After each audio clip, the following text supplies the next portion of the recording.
Hello. There we go. Thank you, Joyce. She was in the sanctuary the other day practicing, and so I came in and serenaded her. And so I love that old song, Then I Met the Master. So thank you so much, Joyce. Maybe you have entertained this thought before. I don't know. But there are times where I think it would not be entirely a bad thing if I were a hermit living out in the woods completely off the grid. Because, quite frankly, there's a fair number of things I would not miss, or at least not miss much. Email, for example, is one of those things. I remember when email first came out, I was in college at that point, and I thought, man, this is the coolest thing ever. And I got my email address, I'm checking my email, and I just kept waiting for somebody to send me an email. And now I'm like, please don't send me an email. I don't want an email. Phone calls. Now, I like being able to place phone calls. I don't like being able to receive phone calls, quite frankly. And so if somehow that could go away, because if people can't call you, they can't say, hey, I need something. So that would be kind of nice. Besides that, we've got this whole election thing going on. Are you getting any phone calls that you really don't want? You're like one every 15 minutes. So I would not miss that. I wouldn't miss the mail. In fact, I don't really think that may be the thing I would miss the least is the mail. Because if you were to somehow put together all of the mail that you would get in a year's time, it would probably be a significant stack of mail. And out of that big stack, there's how many pieces that you would actually say, I'm glad to have gotten. How many of those pieces of mail would you say, I was happy to have received? Maybe 5? Maybe? Because what fills up most of your mailbox? Well, there's bills. That's bad news. There's junk mail and all sorts of ads that come out. All that junk. Yeah, I wouldn't miss that at all. But the whole junk mail thing periodically gets me into a little bit of trouble, or causes me to have an experience like this. We have, right when you come in our kitchen from the garage, there's a little mail slot. It holds there's 2 mail slots, one for me and one for Caroline. So whoever gets the mail, whatever needs the other's attention, we make sure that we put that in each other's box. And so I pay all the bills, so the bills come to me, and then any type of ad that she thinks I may be interested in, she leaves that there. And so I do a good job of getting and keeping the bills out of the box, but what oftentimes happens is that the junk mail and the ads continue to accumulate. And sometimes a fair amount of time passes before I actually clean it out. And that happened just a few weeks ago. I'd gotten this stack of junk mail. I brought it with me to the church as I was coming in one day, and I was going through it, and all of a sudden noticed there was this little ad from Lowe's. Well, I like Lowe's. And so I looked at the ad, and there was a coupon on there, like a little gift card, $10 off a $50 purchase. I thought, well, good. $10 off a $50 purchase. That's great. Until I looked at the fine print and realized it had been sitting in my box so long it had already expired. So I thought, well, I hate that. If I had known that was there, I would have absolutely used it. I would have gone to the store and bought something. Now, here's the question. Why would I have gone and bought something? In fact, even more specifically, why do stores like Lowe's do something like that in the first place? Why send out to all these customers these coupons, X amount off of this particular purchase? Well, it's pretty simple. It takes a little imagination to figure it out. But that if they can motivate you to actually come into the store, you may spend more money than you otherwise would have. In fact, if that gift card, that $10 off, had not expired, I feel confident I would have gone to Lowe's and I would have bought something. But in all likelihood, I would have bought something that at least at that time I did not need. I would have bought something I really didn't need. I don't feel like I need email. Hardly feel like I need to be able to receive phone calls. Don't feel like I need what I could have bought at Lowe's that day. Need is an interesting thing, isn't it? And if we were to characterize or put into a category the whole experience of need, generally speaking, we would probably say, and maybe unanimously say, we'd put that in the in the negative category. Need, or the experience of need, is a negative experience because of the feelings that it produces. For example, when I need food, or when you need food, you don't like how that feels because you feel hungry. Right? You don't like when you need money because you don't like how that feels. You feel broke. Right? We don't like the feelings that need generates. And because of that, we would put that into the negative category. The whole experience of need, yeah, we're going to say that's negative. It's not a positive thing. What I want you to understand, however, though, is that from God's perspective, I believe He views this in a completely different fashion. And it's not even that God views it as a neutral thing, and certainly not a negative thing. I would argue that God views our need and your experience of need in all of its forms and functions in your life, He views it as a positive thing. In fact, I would go so far as to say this: from God's perspective, He would say of me and He would say of you, you need, I need, we need. We need. Well, how is that true? In fact, beyond that, why is it that is true? What is it that need, or the experience of need, does in our life? Well, I think we see the answer to that question as we're continuing to work our way through the miracles of Jesus and John. And what we've talked about is consistently, John refers to these miracles as signs. Signs convey messages. And in this particular miracle, Jesus is not merely performing a miracle, but communicating a message to people then and to us today about why it is we need. Why is that? Look with me in your Bibles today to John chapter 6. John chapter 6, we're going to start with verse 1 and read down through verse 14. John chapter 6, starting with verse 1. We're told, after this, Jesus went away to the other side of the Sea of Galilee, which is the Sea of Tiberias. A large crowd was following Him because they saw the signs that He was doing on the sick. Now Jesus went up on the mountain. There He sat down with His disciples. Now the Passover, the feast of the Jews, was at hand. Lifting up His eyes then, and seeing that a large crowd was coming toward Him, Jesus said to Philip, "Where are we to buy bread so that these people may eat?" He said this to test Him, for He Himself knew what He would do. Philip answered, 200 denarii worth of bread would not be enough for each of them to get even a little. One of His disciples, Andrew, that's Simon Peter's brother, said to Jesus, "There's a boy here who has 5 barley loaves and 2 fish. But what are they for so many?" Jesus said, "Have the people sit down." Now there was much grass in the place. The men sat down, about 5,000 in number. Jesus then took the loaves, and when He had given thanks, He distributed them to those who were seated, so also the fish, as much as they wanted. And when they had eaten their fill, He told the disciples, "Gather up the leftover fragments, that nothing may be lost." So they gathered them up and filled 12 baskets with fragments from the 5 barley loaves left by those who had eaten. When the people saw the sign that Jesus had done, they said, "This indeed is the prophet who has come into the world." This is the prophet who has come into the world. Again, this is a miracle to be sure. You've got not even a big lunch, not even a big meal that's prepared. You got a boy's lunch, and with that you feed in excess of 5,000 people. That's a miracle, but how John describes it, it's more than a miracle, it's a sign. And this sign conveys the message about why it is that you and I need. Now, this is a miracle that you're probably fairly familiar with if you've been around the church or been exposed much at all to the Bible, because this is one of the few miracles of Jesus that's actually recorded by all 4 Gospels. In verse 1, we're told that Jesus has gone to the other side of the Sea of Galilee, and as He goes, the disciples are with Him, but as He's going, a lot of people begin to follow Him, and it seems as this crowd is following, even more are gathered around Him. It's a massive crowd. Enormous crowd that is following Him. Now that kind of stands to reason. In fact, even if John did not tell us why, we would figure this out. Verse 2 says that there was this large crowd following Him. Why? Because they saw the signs that Jesus was doing on the sick. Think about this. If you had been around in the first century and you had been able to be privy to or to witness one of the miracles of Jesus, where somebody who was absolutely lame, that you'd known had been lame, we looked at it just the other week, 38 years, all of a sudden he's able to walk. That's pretty amazing. There's no smoke and mirrors to that. I knew that he couldn't walk. For nearly 4 decades he's been laying there, and now he's just like me. Or people that had been blind, that couldn't see the light of day, all of a sudden can see. People who couldn't hear a gun go off are able to hear.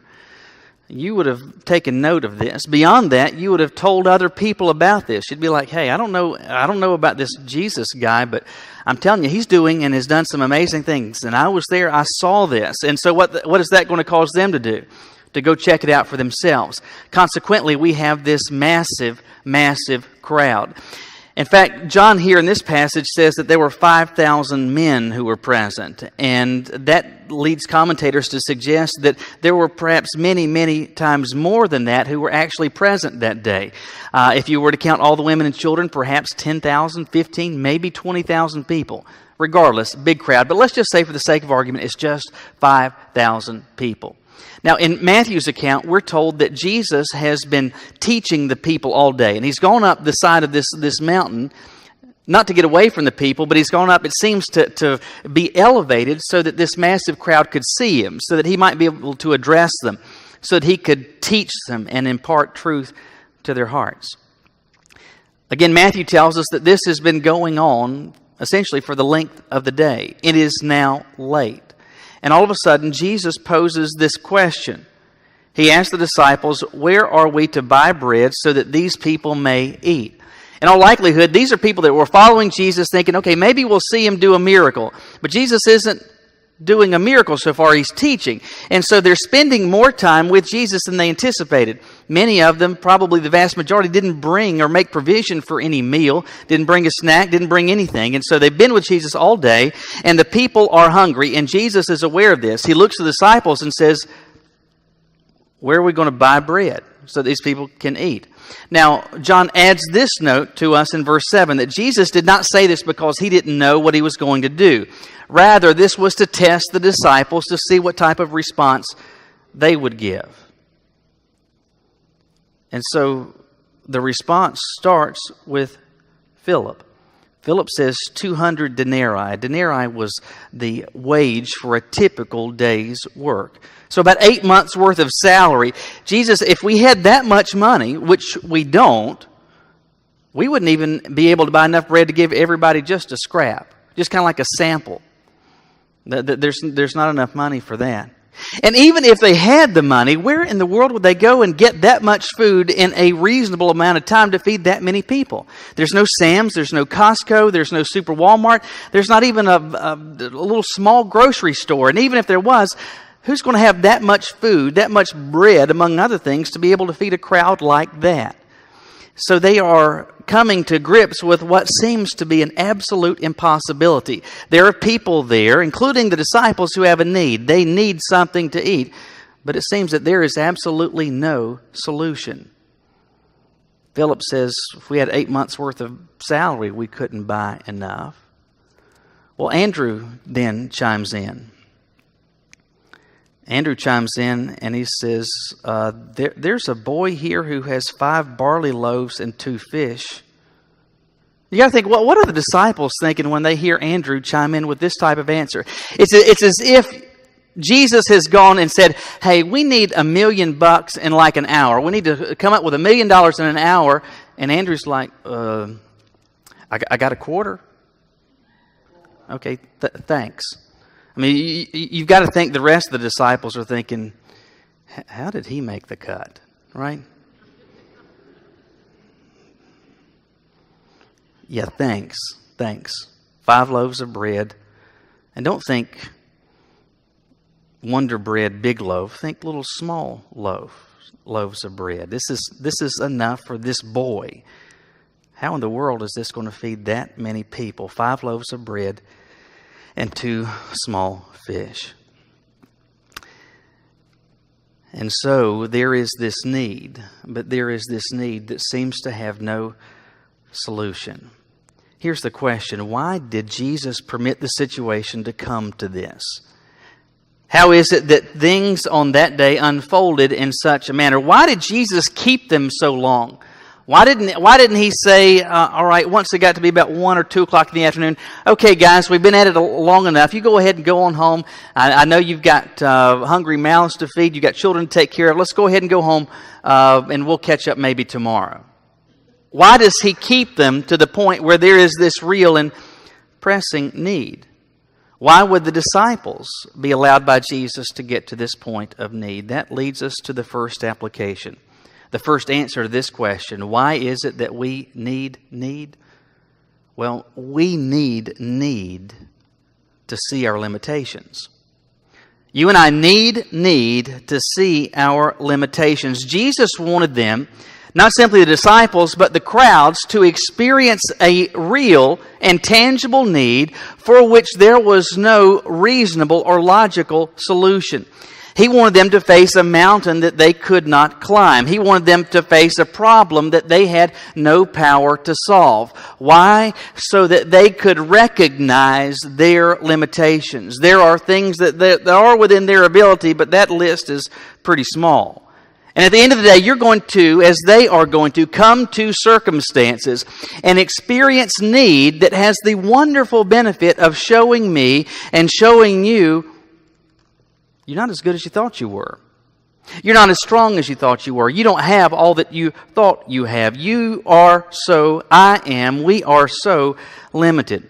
When we operate in the absence of need, when life is going just fine, when we go to the doctor and he always comes back and says, you're as healthy as a horse, you don't even need to lose any weight, that feels great to hear. When the bank statement indicates that there is sufficient balance, when you're getting enough rest, when nothing is broke at your house, when your relationships all seem to be content and happy and everyone is going and getting along fine, you are thinking, hey, life is good. In fact, life is really, really, really good when we're operating in the absence of need. But that absence of need prompts us with something. It prompts us with a sense of rugged independence, where when we think about God, we think, what do I need Him for? I've got plenty of money, my relationships are fine, my body is strong, I'm well rested, everything is A-okay in my life. And so, I'm hearing at church about how I should pray. Well, for what? What am I going to talk to God about? I don't need anything. I mean, I'm encouraged to read my Bible, but, honestly, is there anything that it can say? I'm doing okay. I am fine. I have no need. But then all of a sudden, something happens, and that bubble gets burst. And you realize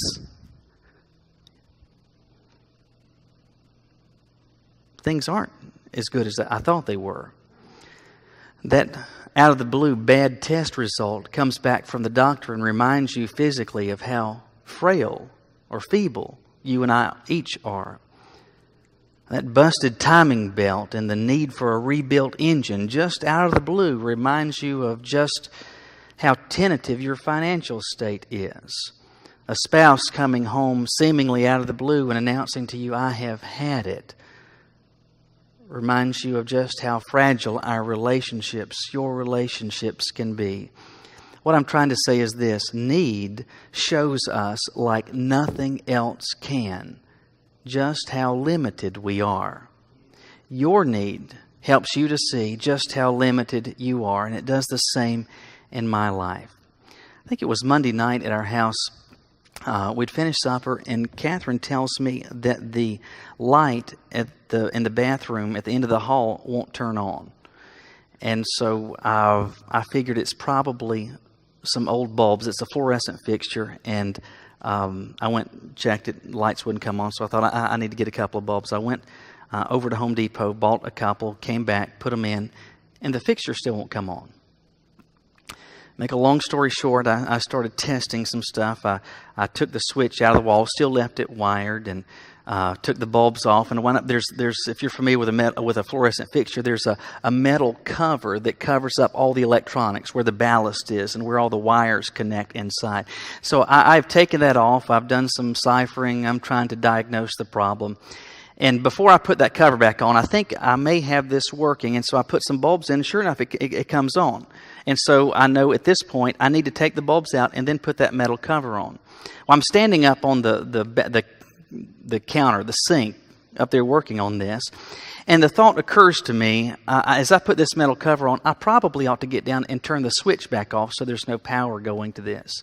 But then I follow that up with another conversation with myself. Oh, you're good.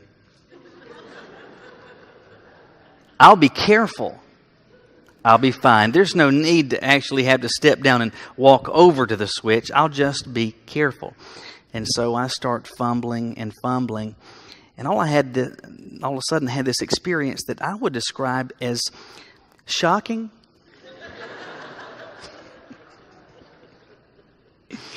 It's like I got a little carried away with that big metal cover. Somehow I touched where the bulb connects there, and I got the mess shocked out of me. And I drop this thing. It hits the counter and then the floor, and I yell, and it startled me to death. In case you've never been shocked, it doesn't feel good.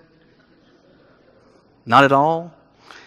And Caroline comes running. She's heard all this commotion. She's heard me yell, and she comes kind of surprised. She expected to see me laying in the floor. She thought I had fallen. And I said, no, I hadn't fallen. I just got shocked. Let me just say this. She was not nearly as compassionate as I thought she should have been. Quite frankly, she didn't seem sympathetic to my plight at all. She seemed to be operating with this notion, you can't fix stupid. Anyway, that experience reminded me of something. I've just told myself, hey, I've got this. I'm good. I'll be careful. I don't have to do this. And then all of a sudden, I experience some adverse circumstances that reminds me of just how limited I actually am. I'm not that good, and I am not that careful. Need comes to us, and again, we view it typically as a negative experience because of the feelings that it prompts in us, because we don't like those feelings of need and experiencing lack and want, and we don't like that, and so we view it as so negative. But what it does, more than anything else, is to help me see and to help you see, listen, you don't have it all together. There are problems that you experience, and there are mountains that you come up against that you cannot fix on your own. And nothing short of need will help you see that. Why in the world did Jesus allow the people and the disciples to get to this point on that day where there was this seemingly insurmountable need? So that they could see what He wants me to see, what He wants you to see. We really need because it shows us our limitations. But it does something else. We need because it helps us see God's power. We need because it helps us to see God's power. Andrew has chimed in and said, hey, we've got this boy's lunch. We've got 5 loaves of bread, a couple small fish. Again, the disciples, the rest of them probably thinking, Andrew, you goon, that's not enough to do anything. But Jesus hears that, and it seems that Jesus' thought is, that's more than enough. Which stands to reason because a God who can make everything out of nothing can absolutely make something out of something. And so we're told that Jesus then said, have the people sit down. So the disciples go around. There's no microphone. They're going to try to speak as loudly as they can. Get everybody seated on this hillside. Verse 11 says that Jesus then took the loaves when He gave thanks. So it seems in all likelihood that Jesus kind of steps off and He's got this private moment with the Father. And we can only speculate about what it is that Jesus communicated in prayer. And at that point, it says He began to distribute this. So this bread and these fish was probably contained in some sack. And so Jesus gives some to Peter and Andrew. He gives some to John and Philip. Go pass that out. And so that they go to those that are closest, and they come back thinking, and their anticipated response and what they're thinking is, all right, so we have done this, now what are we going to do with the other 4,998 people, right? And they come back and Jesus hands them more bread and more fish. And this keeps happening and keeps happening and keeps happening. They keep coming back, and there continues to be food, what seems to be an inexhaustible amount of food. They keep passing it out and passing it out and passing it out so that they finally get to the back of the crowd, and everybody at this point has had something to eat. But John is intentional in communicating to us, it is not merely that they had something to eat, they had plenty to eat. that people ate as much as they were wont. They were filled. This is not like going to Costco when they've got the samples out and you're just able to get one little morsel. They were stuffed. They had a complete meal.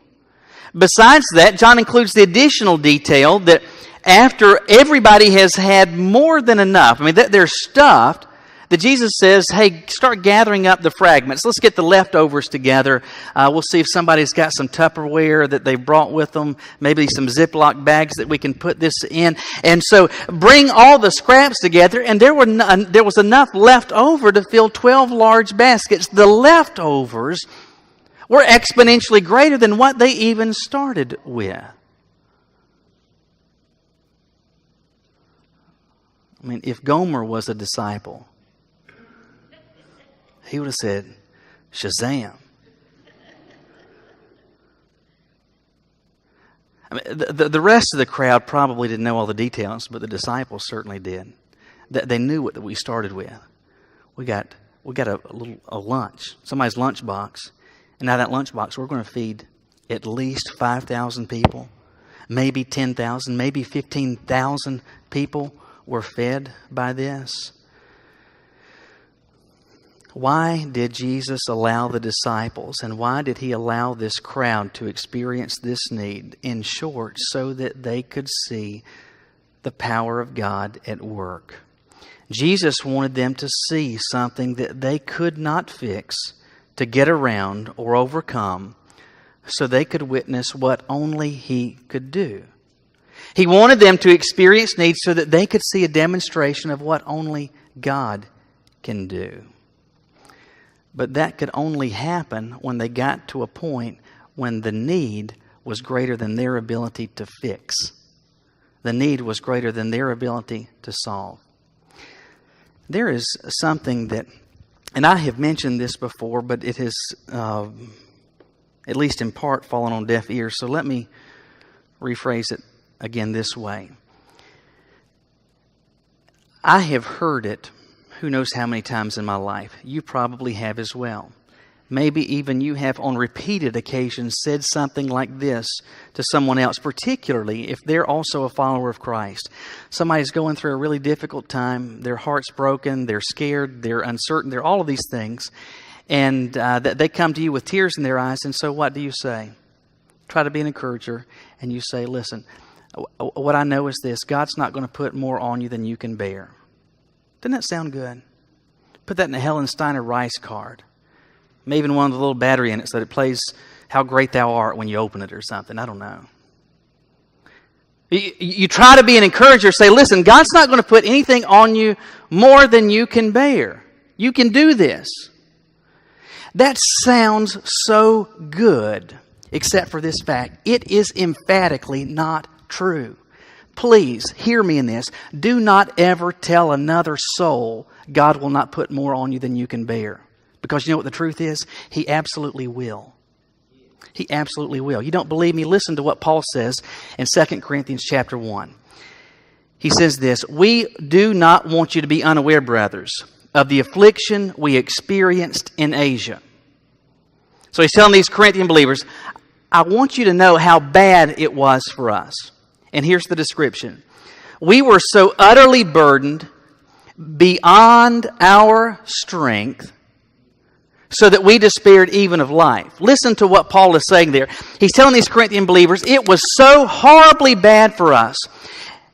It's not simply that we had all that we could stand. We had more than we could stand. It's not simply that we were up to our necks. We were over our heads in trouble and adversity in these terrible circumstances. In fact, it was so bad, Paul says, we despaired even of life. Every morning that they woke up during that season of time, they woke up, they opened their eyes, they realized, I'm alive, and they thought, shucks, I'd like to have woken up dead. Every day that passed was a day that they were discouraged by the fact that they were still living. You might have had some days that you put in that category. Maybe you haven't. That's pretty bad though, isn't it? If you want to summarize what Paul is saying, he's saying, we had on our plate more than we can bear. You might have told somebody else might have told you, God would not put on you more than you can bear, but Paul wouldn't say that, and I'm telling you, God wouldn't say that. Why? Because Paul gives us the answer. Here's the answer. He continues in 2 Corinthians chapter 1, verse 9, that was to make us rely not on ourselves, but on God who raises the dead. If God never put on you or on me more than I could bear, what do I need Him for? If I never experienced a mountain that I could not climb on my own, why do I need His help?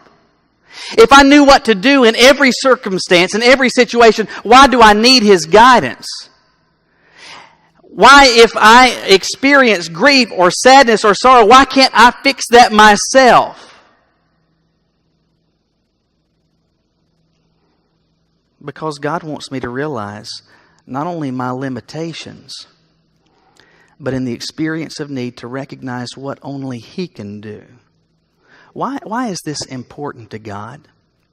Why does He want me to see, and why does He want you to see your limitations? It's actually pretty simple.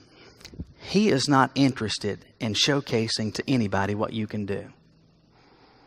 He's not interested in putting you in some big curio cabinet with the lights on. Maybe sit you on a spinner so that people can look at you. He's not interested at all in people being able to look at you and say, boy, they've really got their act together. Oh man, there's no way I could have figured that out. There's no way I could have dealt with that. He's not interested in that at all. What He's interested in is enabling you to experience more that you can bear so that He can do in your life what only He can do, so that not only you but others recognize this is the power of God at work in their life. We've talked about this repeatedly. God is not interested in your glory, but He is entirely interested in His. God is interested in demonstrating to any and every observer that He and He alone is greater than anyone and anything. And how can that happen unless you and I come face to face with real and pressing need? Maybe it is this morning that you would say, that's kind of where I am, Michael. Haven't slept good lately because of all this stuff that's on my mind. For some of you, it's a health concern, whether for you or a loved one. Maybe you're trying to figure out how you can still keep the house and pay the light bill. For others, maybe the relationship is on the rocks, that one that you had pledged to commit your life to is saying, I think it's time we talk to some attorneys. You don't know what to do. And it may be even that you're frustrated with God and saying, God, why in the world would you permit me to go through this? This is terrible. This is awful. This whole experience of need, it is a terrible, awful, survey says 3 strikes, terrible thing. But God views it as positive because it helps you and it helps me to see just how limited I am. And so that I can get to a point and place where when the need is addressed, the only explanation can be this: God did something. When I was a teenager, we had at our church back in Charlotte, I don't know what it was for, just I don't know if it was homecoming or some just periodic event. We would have musical groups or soloists come in periodically, and there was this group that came in and sang, and it was just a little quartet family group. And nothing to write home about. They weren't particularly good, weren't particularly bad, but I was, even at that age, a big Southern Gospel fan, and so I got one of their tapes. You can explain to your children or grandchildren what that is. It's a thing you got to crank, and you have a big bell that you listen to. No. Anyway, so I got one of their tapes. And I listened to it a lot, and I knew all the songs that were on there. And I can't tell you any other song that was on there except one, and I can't even remember all of it except for this part of the chorus of one song. And for years it has stuck with me because I think the words are so significant. And the song says this: lean on me when you have no strength to stand, when you come to the place that I'm all you have, then you'll find I'm all you need. Lean on me when you have no strength to stand. When you come to the place that I'm all you have, then you'll find I'm all you need. Jesus wanted the crowd to see that, but in particular, the disciples. If we've got Jesus, got all I need. And even if I don't like the feelings that need produces in my life, I don't like those feelings. They don't feel good. But it helps me keep myself in check. Reminds me of my limitations. And directs my focus to God in such a way that nothing else can, so that in the experience, in truth, in need alone, can I see what only He can do. God says of me and of you, of all of us, you need. Because He wants to use it to draw you to Him. The question is, will you let it? Will you bow your heads with me? This morning I talked about need in a general sense, but what the Holy Spirit can do in your heart is to make things very, very specific, very detailed, showing you exactly what the needs are. Some of you would say, Michael, one of the things that God has helped me to see today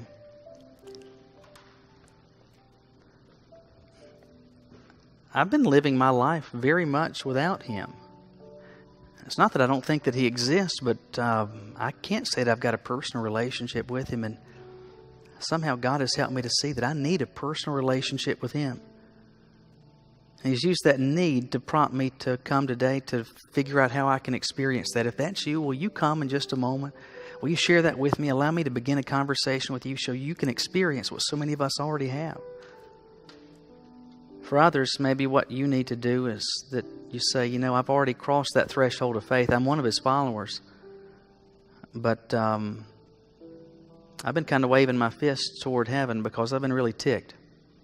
I don't understand why I've been going through this, why God has permitted this.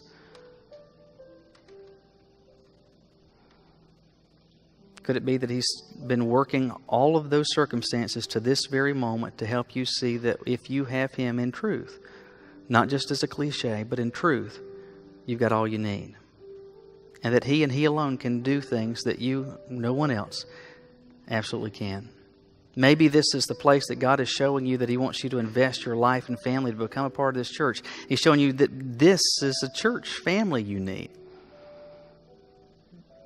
That's it. This is your day. Lord, thank You for speaking to us through Your Word. Thank You for speaking to us through Your Spirit. Because, Lord, You do what I can't. You personalize everything. As we have heard this and as it's registered in our hearts, it's gotten customized and particularly suited for what we're going through right now. And some would really say their backs are against the wall, experiencing real, intangible, grievous, worrisome need. What they have viewed so negatively, You view so positively. But You're using this time this morning to help them to see not only how You see it, but why You see it that way. And God, You're prompting us to respond. Respond in a variety of different ways. Lord, I just pray that whatever way You prompt, that we'll be faithful, that we'll be obedient, and that we'll see even this time of decision as You meeting our need. We commit this time to You in Jesus' name. Amen. I'm going to ask if you would to stand. If the Lord's spoken to your heart this morning, you want somebody to pray with you, you just want to pray by yourself, some other decision that you want to make, for goodness sake, for your benefit, make it this morning. I need Thee every hour, most gracious Lord. No tender voice like Thine can peace afford. I need Thee, oh, I need Thee.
Savior, I come to thee.